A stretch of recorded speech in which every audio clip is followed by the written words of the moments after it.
Tester votre jeu à la recherche de bugs et de problèmes à résoudre, cela prend du temps et peut vite coûter beaucoup d'argent. Alors aujourd'hui, on va voir comment transformer vos joueurs en testeurs capables de, directement à l'intérieur du jeu, vous envoyer un rapport d'erreur détaillé sur ce qui ne se passe pas bien.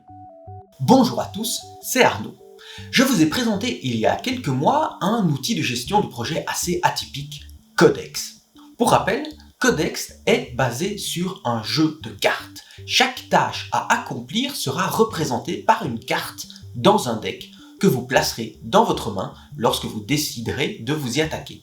En plus d'être assez rigolo, cet outil met en avant la transparence et la communication avec vos joueurs. La fonctionnalité que nous allons voir aujourd'hui respecte parfaitement cette philosophie. En effet, User Report va permettre à vos joueurs d'envoyer un rapport d'erreur directement à partir du jeu, à l'aide d'un petit formulaire. Ce rapport sera symbolisé par une nouvelle carte dans un deck de votre projet. Un screenshot sera également automatiquement joint à ce rapport pour vous aider à mieux cerner le bug et le résoudre. Regardons donc ensemble comment incorporer cet outil dans un projet Unity. Restez bien jusqu'à la fin de la vidéo, on va voir quelques astuces supplémentaires pour vraiment tirer le maximum de cette fonctionnalité et on va en profiter aussi pour régler un méchant petit bug présent dans le code de démonstration. Oui, cet outil est toujours en bêta. Profitez aussi de ce petit moment de calme avant d'entrer dans le vif du sujet pour vous abonner si ce n'est pas déjà fait, partagez cette vidéo autour de vous, c'est comme ça que cette chaîne pourra grandir et ça me motive à sortir d'autres tutoriels. Allez, c'est parti! Pour mettre en place ce système, il faut premièrement avoir un compte Codex. Ensuite, téléchargez le projet d'exemple sur GitHub et glissez-le dans votre projet.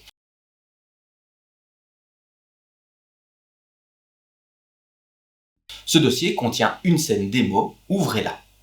Le canevas de cette scène contient deux éléments, Show Feedback Form pour l'interface utilisateur et Card Creator pour la création de la carte.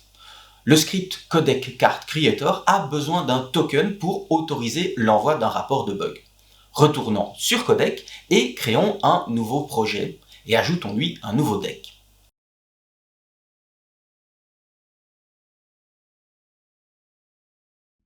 Ouvrez ensuite les paramètres d'organisation. Descendez dans la partie User Reports et cliquez sur Unity. Nommez ensuite votre application. Le nom sera visible dans les emails que Codec pourra envoyer à vos testeurs si ceux-ci l'autorisent. Renseignez ensuite le deck dans lequel les rapports doivent apparaître. Cette opération va générer deux tokens, le Default Report Token et l'Access Key. Sauvegardez l'Access Key quelque part car elle ne sera plus visible. Copiez ensuite le Default Token pour le coller dans le champ du même nom dans Unity. Lancez ensuite la simulation et créez un nouveau rapport en écrivant un petit texte. Voilà notre rapport envoyé sur Codec. De retour sur l'outil de gestion de projet, on voit bien qu'une nouvelle carte a été créée et contient quelques informations intéressantes comme un screenshot, la plateforme, la version de l'application et la version du report token.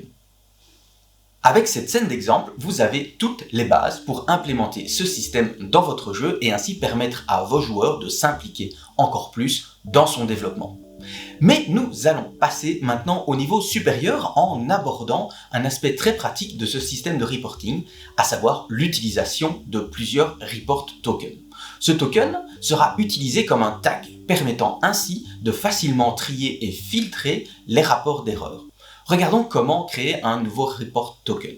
Dans la documentation de l'API, on peut voir quelles requêtes nous devons envoyer vers le serveur. Et c'est ici que nous aurons besoin de l'Access Key que nous avons sauvegardé. Si vous l'avez perdu, c'est pas trop grave, il est toujours possible d'en générer une nouvelle dans les settings. Copiez donc la requête. Pour facilement communiquer avec un serveur et lui envoyer des requêtes, au lieu de tout faire dans Unity, j'utilise personnellement Postman. C'est une plateforme pour créer et utiliser des API. Il simplifie leur utilisation et permet de rapidement les tester. Créons une nouvelle requête de type POST. Collons le bout de texte de la doc et renseignons l'access key. Cette requête a également besoin d'un corps de type JSON. Retournons dans la doc pour prendre l'exemple et le coller dans Postman. Une fois la description mise à jour, on envoie la requête. Celle-ci est un succès et on voit bien qu'un nouveau report token est bien ajouté à nos settings. Dans Unity, on remplace alors notre token par le nouveau et on envoie un rapport de bug.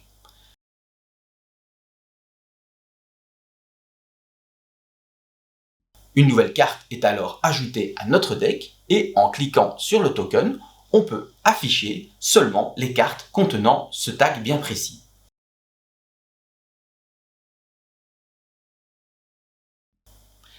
Les plus attentifs d'entre vous ont remarqué ces deux vilaines erreurs apparues dans la console lors de l'envoi du rapport d'erreur. Elles sont dues à une mauvaise utilisation des Unity Web Requests et nous allons vite les corriger pour que vous n'ayez pas ces problèmes si vous décidez de baser votre système sur l'exemple fourni par Codex. Deux Unity Web Requests sont utilisés pour envoyer le rapport d'erreur.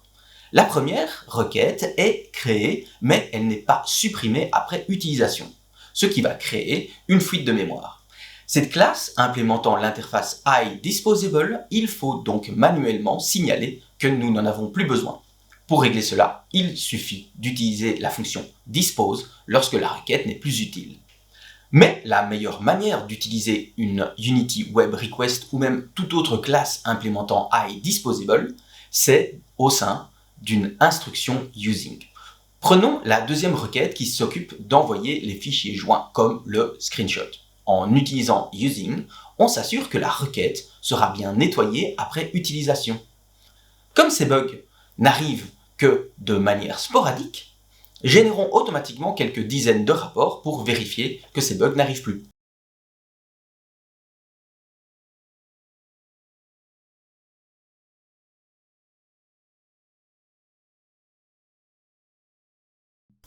Et voilà 100 nouvelles cartes dans notre deck.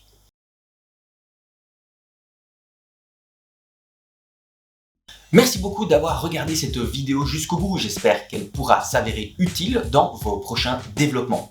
Si elle vous a plu, partagez-la, laissez un commentaire et un pouce bleu pour me dire ce que vous en pensez et améliorer mon référencement. Abonnez-vous si ce n'est pas encore fait et jetez un coup d'œil sur les autres tutoriels de la chaîne. On arrive tout doucement à 100 vidéos, il y a forcément quelques trucs à apprendre. Je n'ai plus qu'à vous souhaiter une bonne journée, une bonne soirée, à très bientôt, allez bisous.